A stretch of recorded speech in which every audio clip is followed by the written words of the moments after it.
माजी खासदार लोकनेते रामशेठ ठाकूर यांच्या मातोश्री श्रीमती भागुबाई चांगू ठाकूर यांची 12व्या पुण्यतिथीनिमित्त विविध धार्मिक कार्यक्रमांचे आयोजन शिवाजीनगर येथे करण्यात आले होते। देवसागर साधक समाज आणि शिवाजीनगर गव्हाण नावेखाडी कोपर यांच्या वतीने संगीत, भजन, प्रवचन, कीर्तन यांचे आयोजन करण्यात आले होते। तसेच शनिवारी माऊलींवर पुष्पवृष्टी करण्यात आली। माजी खासदार लोकनेते रामशेठ ठाकूर, भाजपचे ज्येष्ठ नेते वाय.टी. देशमुख, शकुंतला रामशेठ ठाकूर, पंचायत समितीच्या माजी सदस्या रत्नप्रभा खरत, भाजपचे नेते संजय पाटील, गव्हाण ग्रामपंचायतचे माजी उपसरपंच विजय खरत, जयवंत देशमुख, विश्वनाथ कोळी, अरुण ठाकूर, पनवेल नगर परिषदेच्या माजी नगरसेविका कल्पना ठाकूर, संजय भगत, स्वप्नील ठाकूर, वर्षा प्रशांत ठाकूर, अर्चना परेश ठाकूर, किशोर पाटील यांच्यासह मान्यवर या कार्यक्रमाला उपस्थित होते। कर्मवीरांनी ज्ञानदानाचं काम केलं, पैसे नव्हते त्यांच्याकडं, पण शिकवण्याचं काम केलं। ते जास्त शिकलेले पण नव्हते, पण शिकलेली माणसं आणून त्यांच्यामार्फत त्यांनी शिकवण्याचं काम केलं। ते भगतसाहेबांनी त्यांची शिकवण घेतली आणि त्यांनी कर्मवीरांना सापडगे सातारची रसिक संस्था ही गव्हाणला आणली।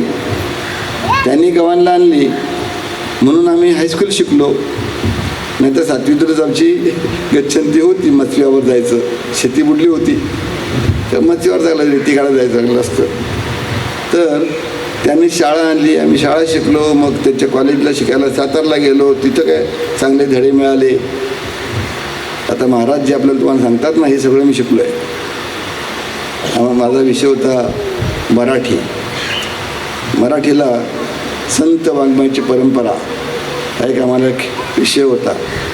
सगळे साधू संत आपले आहेत ना, सगळ्यांचं ज्ञानेश्वर, तुकाराम, एकनाथ, सगळे अगदी सगळ्यांचं शिकवून आम्ही शिकलो आहे। साहित्यातले काही बरेचसे प्रकार आहेत। साहित्य म्हणजे जेवणाचं साहित्य नाही, साहित्य म्हणजे कांदा, गुळा, भाजी किंवा तांदूळ वगैरे नाही। जे कविता, कथा, कादंबरी वगैरे जे असतं ना, अनेक लोकांनी या कथा कादंबऱ्या लिहिलेल्या आहेत आणि त्या कथा कादंबऱ्यामधून हेच जीवनाचं सांगितलं जातं का तुमचं चांगलं जीवन म्हणजे काय, तुम्ही काय केलं म्हणजे तुम्ही चांगलं जीवन जगलं, त्यातला सार एकच, दुसऱ्याच्या उपयोगी पडलात का, दुसऱ्याच्या तुम्ही काय करलात का। बरेचसं मोठमोठं काम करण्यासारखं जीवनात असतं आणि छोट्या कामात सुद्धा पुण्य मिळतं। छोटं मोठं काम पण करू शकलो नाही तर लहान सहान रामशेठ समजा आहे।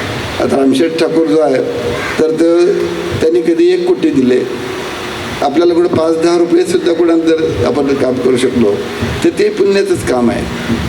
शेलगर गावामध्ये देऊळ बांधायला घेतले आता।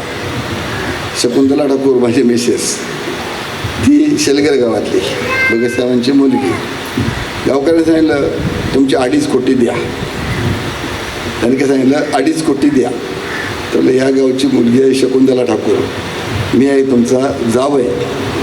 त्या मुलीचे 1.5 कोटी आणि माझा 1 कोटी, माझी कमी तिची जास्त। 2.5 कोटी आम्ही देतो, नाही म्हणत नाही। म्हणजे मी पण 2.5 एकट्यानं पण दिले असते, 5-5 कोटी मी रेत शिकवणाऱ्या एका वेळा दिलेत, बाकीने भरपूर दिलेत। कर्मवीर अण्णांच्या नावानं ज्यावेळेला रयत शिक्षण संस्था स्थापन झाली तर त्यावेळेला स्थापन झाली आणि सरकारची मान्यता आली, पहिली देणगी माझी 5 कोटीची। अजून 3 वर्षात कुणीही अजून सगळ्यांचे म्हणून 1 कोटी पण नाही जमले, तर माझी एकट्याची किती 5 कोटीची।